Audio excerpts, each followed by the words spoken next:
కొరకు సిద్ధపరిచిన వాక్యం చదువుకుందాం.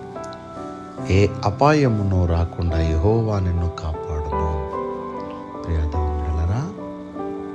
మానవుని యొక్క జీవితంలో కొన్ని మార్లు కొన్ని అపాయాలు వస్తూ ఉంటాయి. అయితే ఆ అపాయము వచ్చినప్పుడు ఏం చేయాలో అర్థం కాని పరిస్థితి. అలాంటి పరిస్థితులలో దేవాది దేవుడు మనల్ని కాపాడుతారని వాక్యం ద్వారా మనతో మాట్లాడుతున్నారు. ఉదయకాల సమయంలో నీ పరిస్థితులు ఎలా ఉన్నాయి? అపాయకరంగా ఉన్నాయా?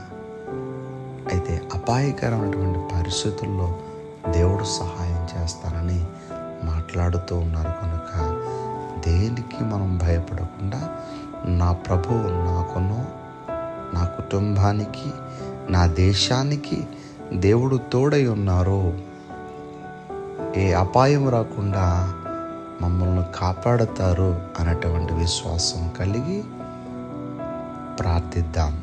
దేవుడి మాటలు మనం వీటిలో దీవించునుగాక. సర్వశక్తిమంతుడా మీకు వందనములు. ఏ అపాయమును రాకుండా నిన్ను కాపాడునని వాక్యం ద్వారా మాతో మాట్లాడారు. కనుక మా దేశాన్ని, మా సైనికులను, మా కుటుంబాలను మీరు కాచి కాపాడి భద్రపరిచి ఈరోజు నీ బిడ్డలకి మీరు తోడుగా ఉండి నీ బిడ్డలు చేపట్టుకుని మీరు నడిపించమని యేసుక్రీస్తు వారి యొక్క నామం పేరట అడిగి వేడుకుంటూ ఉన్నాం మా పరమ తండ్రి. Amen, amen, amen.